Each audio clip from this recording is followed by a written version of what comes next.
going back to just repeating a little bit of yesterday, there are these 3 skills I often talk about in meditation. They are interwoven. It's not like it's, all right, done with that, now I'm on to this. They're very much interwoven. Even that first foundational exercise of sitting and being with the breath, I don't think it can successfully be done without deepening self-compassion. Because given that it's not likely to be 8,000 breaths before your mind wanders, what do we need in that moment when we realize we've been gone? The most common thing is just to go off on a stream of judgment. I'm terrible, I'm awful, why am I thinking? They're not thinking, right? And so we get a good long bout of that, and then we somehow, in a very freaked out state, try to bring our attention back to the breath. It's not the surest path to success, really. Much better is to have a more graceful way of letting go without that barrage of judgment and so on, and being able to start again. So self-compassion is like the secret ingredient there. And as I said yesterday, we always need it, because we're always beginning again. You're trying to succeed at work. You're trying to really be excellent at something. There are going to be ups and downs, there are changes, there's ebbs and flows, there are times when it all falls apart, we have to start over. And that quality of resilience is, I think, best fed by a sense of self-compassion. Because then we realize, first of all, we're not alone. This is like the human condition. That the things we call problems, problem states, bad emotions, the wrong thing to be feeling, they're not bad, they're not wrong, but they're states of suffering, they're states of pain. Like, just imagine if you looked at your own greed and jealousy and anger and fear, not as bad or wrong or terrible or weaknesses, but you looked at those states as states of suffering, which they are. That'd be a whole different approach to caring about oneself and moving on from those states, right? So it's something like that self-compassion is really in there, even in that first exercise of letting go and coming back. But again, there are ways of emphasizing these qualities, one over another. You can do mindfulness of the body. Many of you are familiar with mindfulness-based stress reduction, where they use a technique which they call the body scan, where you just move your attention through your body. Oh, they start with the feet. Well, I learned it in India, you start with your head. Just saying. You move your attention up your body in mindfulness-based stress reduction. Just feeling the different sensations. Or walking meditation, feeling the different sensations. There's mindfulness of emotions. You could emphasize that. You start with the breath, and then you just take a look at sort of the emotional landscape when something becomes predominant. Here's where the possibility of labeling comes in, just as a possibility. Being able to know, anger. Somebody pointed out to me there's a big difference between saying to oneself, I am angry, and saying, I feel angry. Right? How about recognizing this as a changing state? With its own validity in the moment, in terms of that's what we genuinely feel. But it's not forever. And let's take a look at it. Let's look at it more deeply. So maybe you have that wave of anger and you're being mindful of it, and you notice, oh, look at all that sadness that's actually buried in the anger. Look at all that fear. Look at how it's changing. I first thought it was so solid and unyielding, like I'm going to be angry forever. Look at that. There's movement within there. So that is like a mindful approach, and we do that with every experience when it's predominant. So I have a friend, for example, with a very severe chronic pain condition who said to me, being mindful of the pain, she said, I found the space within the pain. It's not that the pain went away, it's not that it disappeared, it's not that it didn't hurt, but within it, its nature was different. It didn't feel like a solid, unremitting, forever, unchanging, oppressive thing. That's interesting. Right? Because that's real empowerment. We can't necessarily make the pain go away. Maybe we can do stuff to make it a lot better. That's also good. You know, it's good to do a lot of things, but we don't seem to have that kind of control.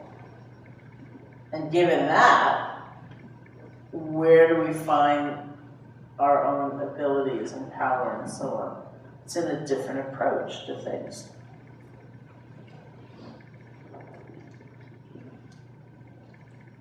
And we are developing mindfulness really whatever we're doing, although, you know, it can be such an explicit and we are developing loving kindness and compassion whatever we're doing, although it too can be a dedicated practice. So loving kindness is, yesterday I defined it as connection.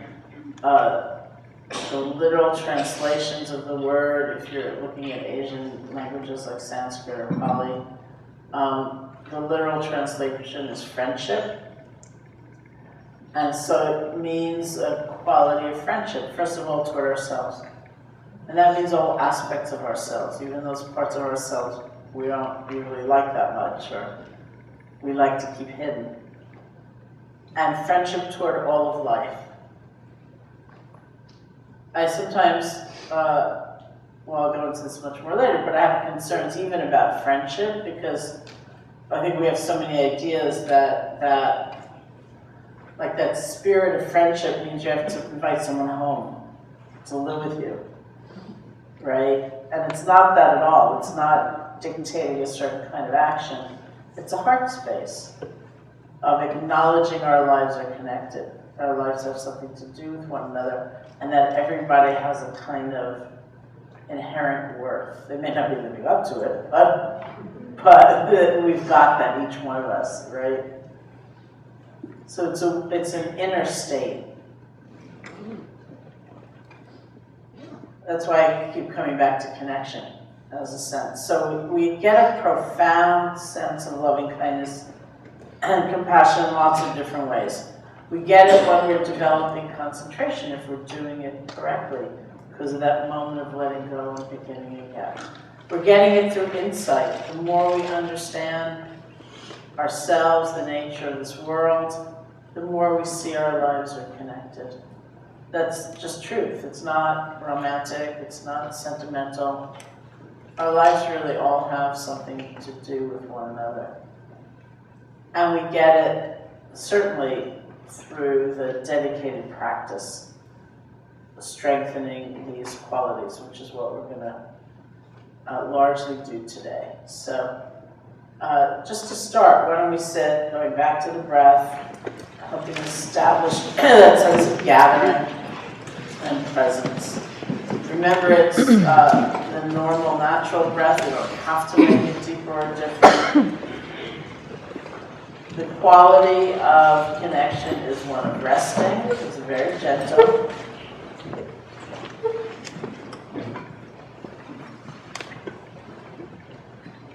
Sometimes people feel if they get a stranglehold on the breath, their mind will wander, like a death grip. And really your mind will wander more. So rest.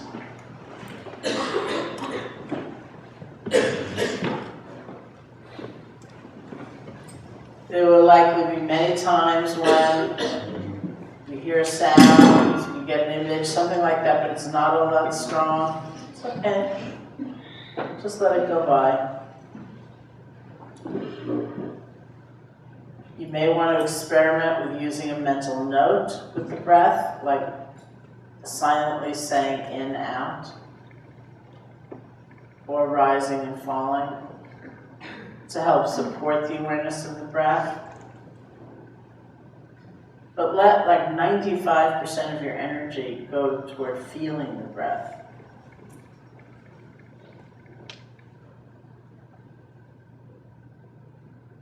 And if something comes up really strongly, emotion, sensation, whatever it is, spend a few moments just acknowledging this is what's happening right now.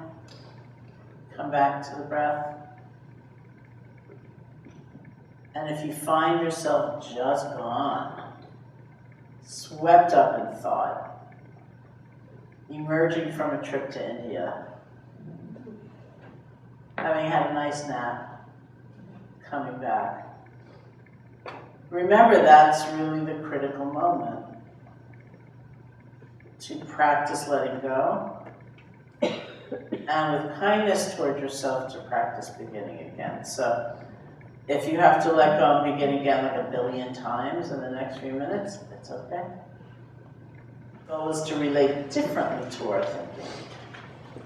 Just like it would be impossible to stop all painful feeling, but we can relate differently to painful feeling, right?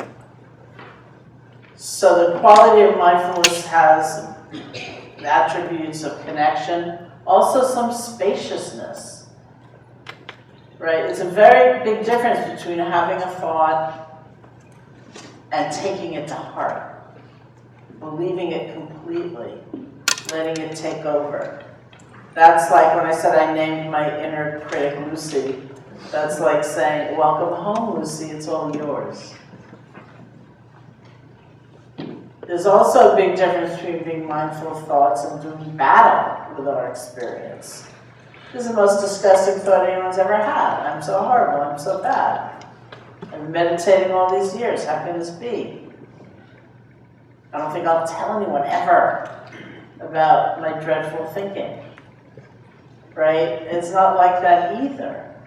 So the two extremes are getting like sucked into something, overwhelmed by it, and the other extreme, hating it, fearing it, trying to push it away.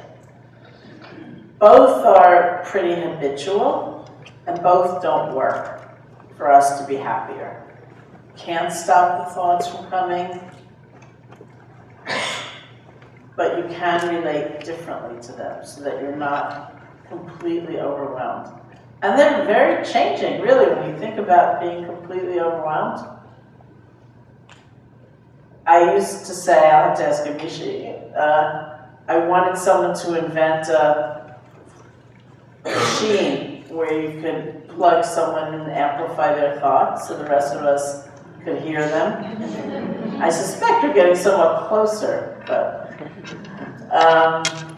because then I thought, okay, we could take one person per sitting and plug them in, and the rest of us could just listen. And probably you would be like, wow, you look so peaceful. Who would have guessed you were like having that going on? But it's true for all of us, right? Things arise when conditions come together for them to arise. How we relate to them is everything. And this is why, another thing I do in my life is I have a weekly column for this website called On Being, which is connected with Krista Tippett's NPR show. So my last one, last week, was about this conversation I had with one of my teachers, which I think I mentioned yesterday, Ninja, where he said, why are you so upset about this thought that has come up in your mind? Did you invite it? Did you say at 3:15, I'd like to be filled with self-hatred? No. But when conditions come together for something to arise, it will arise. We don't have to blame ourselves. We don't have to feel ashamed as though we caused it, in the sense of directly invited it. It doesn't mean there's nothing we can do. We can affect those conditions, but we can't absolutely control them. That's like saying, thought about it really carefully and decided never to be afraid again. Or I've grieved long enough, it's done. or I'll never fall asleep meditating again. Well, you can do things to make it less likely or help affect those conditions, but you can't determine never going to happen. Because what if you didn't sleep all night? Or the room is like really, really hot. Think of that. Or, you know, you had an enormous, giant breakfast, and you sit down and you're sleepy. It's just conditions coming together. So we don't have to feel helpless, and we don't have to get caught in kind of useless blame, because how we relate to that experience is a tremendous force. A certain emotion arises, a thought arises, a sensation arises, an experience arises. How we relate to it. And mindfulness, remember, is not passive or complacent. It's not like giving in. It's a very vibrant, alive connection. It's mindfulness that allows room for creativity, because we're not caught in old reaction.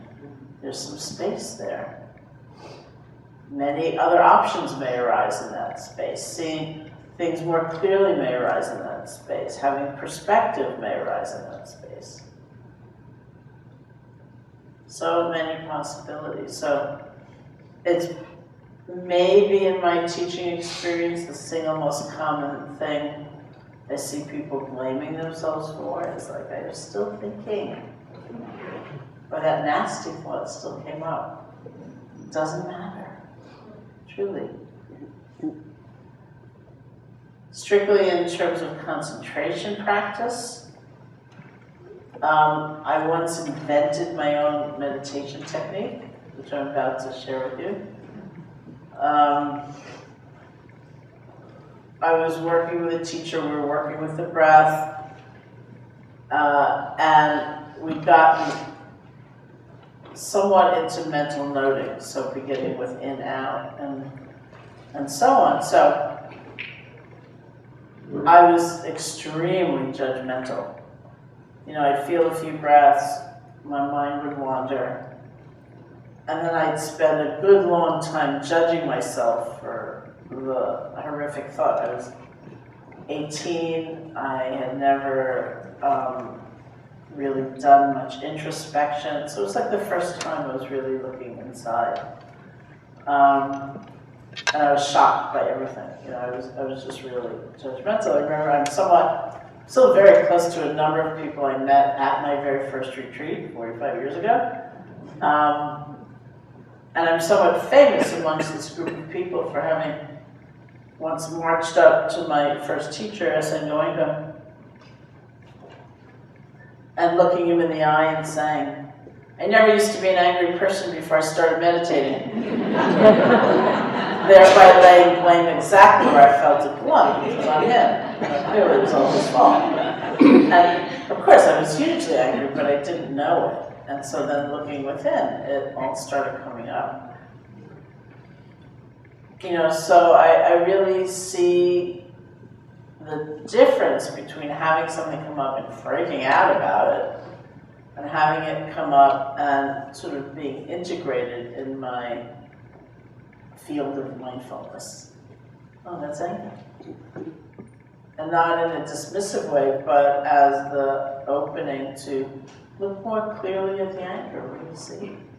Not why is it there and when's it going to go away, or what vengeful letter should I write next, but, you know, what is it? What does it feel like in my body? What's the nature of it? That's where I said you look at the anger, maybe you see a lot of sadness. Maybe you see a lot of frustration. You see helplessness. And there's some space so that you have a choice. Maybe you're going to take action. Maybe that action is going to incorporate all of those emotions. Maybe you're going to work to phrase. So this is also tied up in motivation. If you're about to have a conversation with somebody, what do you want? Like most, you want a resolution. In which case, saying you're an idiot may not be the best opening statement, right? Maybe there's a way of saying what you have to say that's different. in that. So there's room for creativity when there's some awareness and some space. So whatever arises, it's okay. How we are with it is really going to be, it's like that's the place of power, right there. And that's feasible. It's just not realistic to say, well, after Tuesday, I'm never going to get angry again. It's just not going to work in that kind of absolutist decree. So that's really the realm of mindfulness. Mindfulness most powerfully leads to insight. It leads to understanding. We really do get to take a look at that anger. We see the strength in the anger. We see the burning in the anger. We see the narrow perspective in the anger. It's like if you bring up the last time you were really, really angry at yourself. Like right now, just bring it up. It's probably not a time where you also were thinking, you know, I did that stupid thing that morning, but I did 5 great things the same morning. It's like those 5 great things, they're gone. Right? So that's a problem with being lost in anger when it confines our view, our vision. It's not a problem with feeling the anger, it's being lost in it. So that it's kind of overwhelming. We get to see that because we're paying attention. We get to look at qualities of generosity, of caring, of kindness, of gratitude. And we get to look at them clearly, like, are they really as stupid as I was brought up to think, you know, like, gotta be tough in this world. Whereas this is really, except for the gefilte fish and the horseradish, this is my favorite story. So I've already told it like 4 times in Miami, so forgive me. But when I was teaching somewhere for a retreat, so it was many days in a row, and this young woman, I was using the phrase, it's a dog-eat-dog world, because I think it's so ludicrous. Like, first of all, dogs don't eat dogs. Why do we use that phrase? To me, that kind of cutthroat, competitive, hyper-competitive, nasty environment. So this young woman got the microphone and she was desolated because she said her whole life, until that moment when I said that, she thought the phrase was, it's a dog-eat-dog world. D-O-G-G-Y-D-O-G. You know, it's a world like puppies. Frolicking dogs. Dogs like kissing you. And suddenly I had like ruined her life by saying, no, it's not a dog-eat-dog world, it's a dog-eat-dog world. So we spent some days together because it was a retreat, and then at the very end, she got the microphone and she said, I've decided that my world is going to be a dog-eat-dog world. It's not going to be a dog-eat-dog world. Right? So we get to choose, really. I mean, not that external circumstances aren't providing a context and pressure, but even within that, we have possibilities. So I have a friend named George Mumford. I don't know if he's ever come down here. He wrote a book pretty recently called The Mindful Athlete. He's a sports psychologist and a meditation coach. He's currently the meditation coach for the New York Knicks, which you say that in New York does not bring great playing. Oh, I think this year's better than last year. Before that, he was with the LA Lakers, and before that, he was with the Chicago Bulls. So he's you know, obviously close to Phil Jackson, who tends to bring him wherever he goes, and so he's teaching meditation.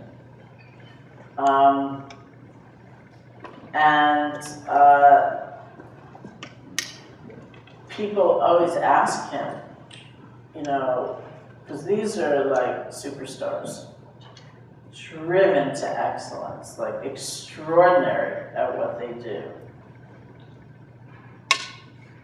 How do you like get them to think in a different way. And Phil Jackson's whole philosophy seems to be that you have to function as a team. That even as you strive for individual excellence and you go to your edge and you do all that, you need a different context. You need to think of yourself as a team. And people always say to George, how do you do that? That caliber, that quality of effort. George says, because that's how you win. That's how you actually win. Is by, it's not like you give up your own drive toward excellence, but it's in a very different context, too. You're thinking like a team. That's how you win. Sometimes if I'm going into a company or an organization to teach, it's one of the things I ask people, like, can you just reflect on how many other people need to be doing their job well for you to be able to do your job well? It's kind of interesting, right? It's a lot of interlocking systems. Everything. We're dependent on a lot and interdependent. It's just the nature of reality. So the more we pay attention, the more we see what really makes us strong, what brings us down, how do you win, what makes us happy. That's a very confounding question because the messages we get about what will really make us happy are many, right? But if you look directly at your experience, what really makes you happy? So it's so amazing a tool, just our own awareness, to guide us on to making choices and having a sense of context and having a sense of direction. That's one of the reasons they say that mindfulness will lead to compassion. It will lead to loving kindness. Because the more we see we are part of a team, like it or not. That it actually is an interdependent universe.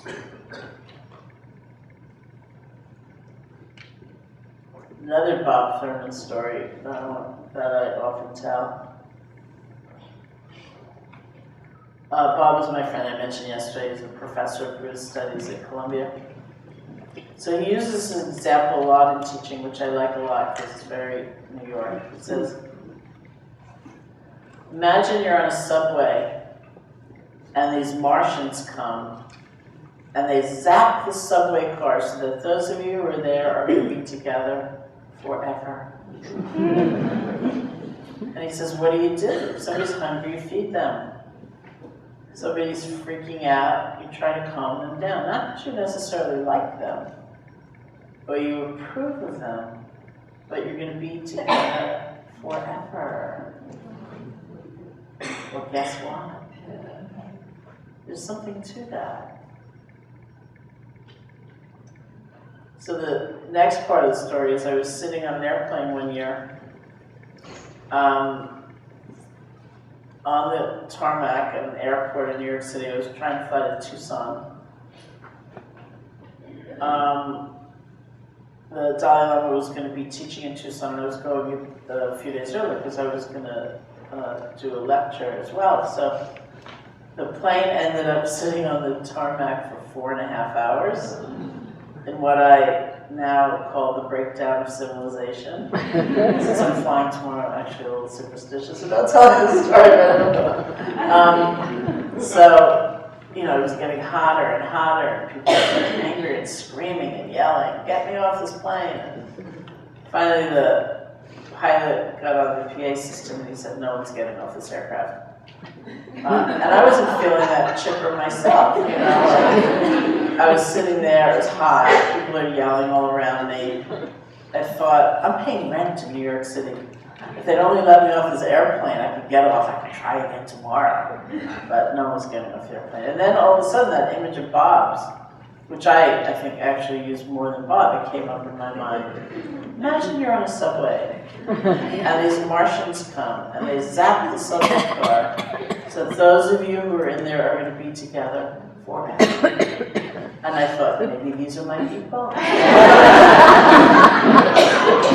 suddenly I was kind of interested in them, because I realized that a part of my ire was the thought, how long am I going to be stuck with you? And I thought, forever. And I'm like, okay, now we're here together. Now we're going to deal with this. So, it's not that you like everybody, and it's not that you're going to take them home with you. But inside, there's a recognition that we're kind of in this together, that we live in an interdependent universe. We're kind of stuck with one another. And so, wouldn't it be better if more people were happy, peaceful, kinder, in that way?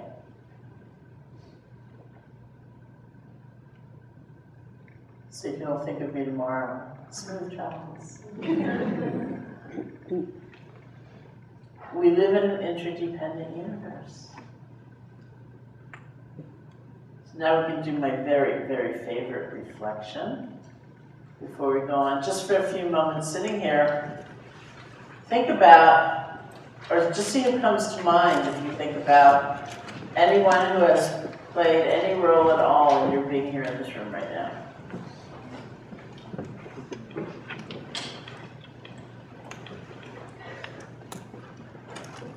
Nobody was just driving by, right? And parked and got in here. We're each here because of conversations we've had with people. Relationships, encounters. Somebody gave us a book or read us a poem or told us about their meditation practice. So who all comes to mind? Sort of imagine you're bringing them here the way they kind of brought you here.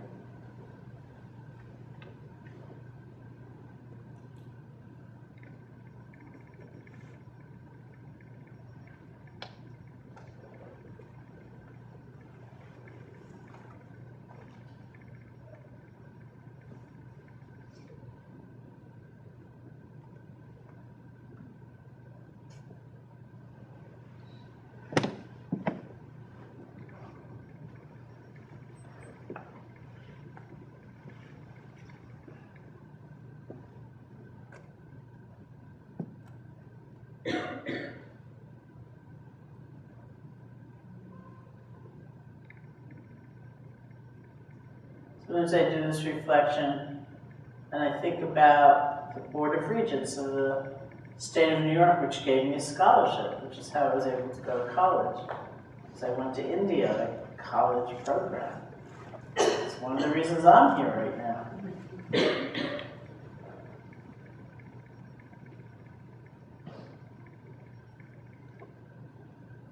Or I think about the people whose actions have really hurt me, not just the ones I find kind of annoying or irritating, but I think of those times when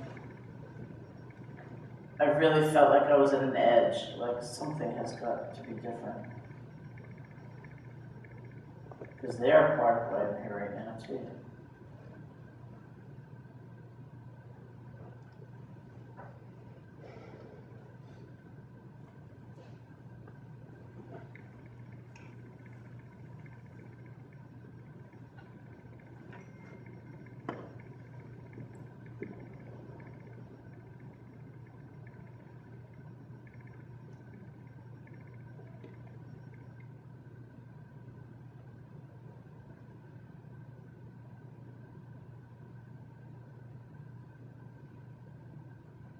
So who all comes to mind? Room's getting more crowded.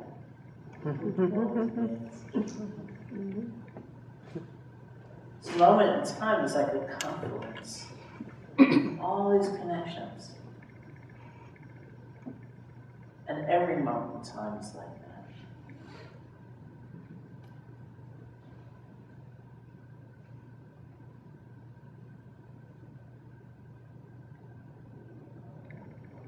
Okay, thank you.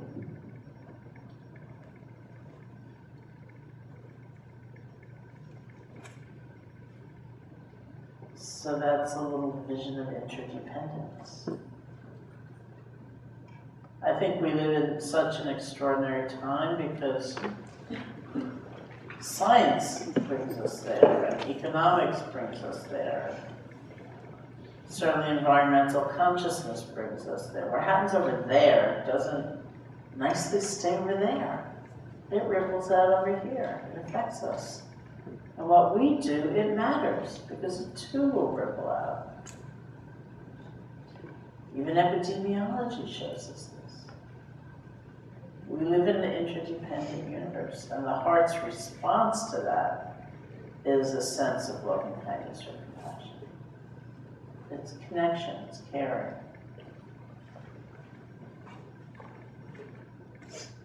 So, in cultivating loving kindness specifically,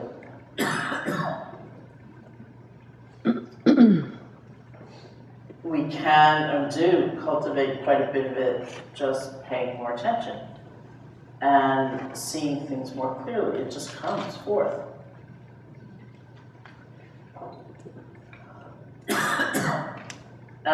We have dedicated practices that are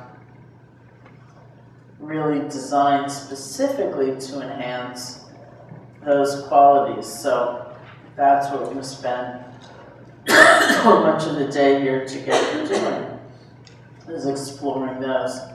But just as I said with mindfulness practice, anything might come up. There's a way of doing loving kindness practice which is more fun, which I highly recommend, and there's a way of doing it that's really a burden. Like, where's the love? Oh no, I'm annoyed, I'm doing it wrong. This shouldn't be. So I really invite you not to fall into all that judgment. Just like I was just saying with mindfulness, how we relate to what comes up is more important than what comes up. And even though these practices are designed to cultivate loving kindness, the basis is also some loving kindness for ourselves. So when like this completely painful, crummy feeling comes up, that's not a time to condemn yourself, that's a time to have some loving kindness for yourself. Okay? When we do these practices, they're not really about trying to manufacture a certain feeling or fabricate anything. We're just going to pay attention differently. And that sets the stage for qualities like loving kindness and compassion to come up. So I'll talk more about each of those qualities in a little while. We pay attention differently in some of the ways I started talking about yesterday. We, in effect, look at people instead of through them. We look at the good within us and not just the mistakes we've made. We include rather than exclude. We sort of recognize people rather than having thought, well, you don't count. So there's all of that. But all of that is condensed in the method through repeating certain phrases. And the phrases are then offered. So it's a practice of generosity. It's like generosity of the spirit. We offer the phrases to ourselves. We offer the phrases to various others. So there is a sequence. There's an arc to doing this practice, much of which we'll cover. That doesn't mean that in every session you're going to do every part of it, because that would be like really crammed. But just for you to know the overarching system, and then you could just keep experimenting. In any given sitting, usually we begin the practice with offering loving kindness to ourselves, and we end with offering loving kindness to all beings everywhere, kind of global extension. And what you do in the middle might be different every day. Let's say this is some part of your daily practice. Because it's not a whole lot of time, right? So maybe for that middle portion, you have a friend who's graduating, and you want to be sure to include them. You have a friend who's in trouble, maybe you really want to be sure to include them. There's a whole wonderful part of the practice, I think it's wonderful, called loving kindness for a neutral person. That's someone you don't strongly like or dislike. That's like that shopkeeper that you see often but you basically ignore. So maybe you're going to that very shop that afternoon of your chosen neutral person, so you want to be sure to include them. It can vary at different times. And like I said, we'll experiment with a different range, just so that we cover kind of the lay of the land.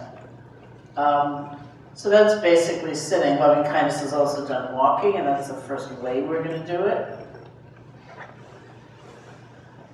In which case, it's slightly different, and I'll describe the instruction to you. And I think an experiment well worth making. You can walk out there, you can walk in the corridor right here in front. Unlike mindfulness walking, you don't really slow down. You might need to slow down just because of the constraints of the space. But this is very much a practice you can take with you, say, walking down the street in the city, something like that. And I really enjoy doing it in the city, New York City, little city. In New York City, we do the loving kindness through the silent repetition of certain phrases. Like, may you be happy, may you be peaceful, something like that. I'll go into that in a minute. But I really enjoy it in New York because, first of all the same judgments may arise, but you kind of cap it with a little loving kindness like, that's the wrong jacket for this season, I'll be happy. That's kind of fun. And sometimes I'm walking down the street in New York and somebody coming from the opposite direction will give me like a really big smile and I'll think, maybe they're doing it too. So again, the walking instruction is a little different than the sitting. We're going to start with walking. It's a little different because it's just a more complex activity. So there are many ways of doing it. I should also say, again, eyes open. And in this case, most particularly, it's the silent repetition of certain phrases. Somebody just wrote me a question in email saying, why do we have to say the phrases silently? Why can't we say them out loud and sitting? And you actually can say them out loud as a kind of chant, but it's not necessarily the best preparation for doing it walking down the streets of the city, because you really can't. You shouldn't anyway. I was once teaching in Berkeley, California, in a yoga center, and we had to do all our walking meditation just on the streets of Berkeley. And either I had not been clear enough or someone misunderstood, because she came back after the walking period, and she said, oh, there was like this cluster of people on the sidewalk, and I mustered up all my courage, and I went up to them and I said, may you be happy. And I thought, this is Berkeley. So it's the silent repetition of certain phrases. And because it's a more complex activity, in sitting we usually use 3 or 4 phrases. Often in walking it's just like 2, because you can coordinate it with your steps if you want to. And the way I like to do it of the many varieties is basically to be walking along, offering loving kindness to myself as the baseline. May I be happy, be peaceful. Be happy, be peaceful. And then when someone comes strongly into my consciousness, I hear a bird, I hear a dog, I see someone walking by, or even someone from home kind of like pops in. just for a few moments, extend that, like, I will be happy. And then go back to the phrases for yourself. It's not like essential to do it that way. I like it because, first of all, there's a lot of life out there. You can really feel very jumbled, like you're jumping around. So this gives like a kind of structure or container with the loving kindness for yourself and just the 2 phrases. And it's also interesting to play. Like maybe you're afraid of dogs and you hear a dog. It's like, ooh, be happy. What else can you stop? And just to keep paying attention to all of that. Like all practices, you will probably find your mind wandering a lot. Okay. See if you can practice letting go. Just come back to the phrases. Okay?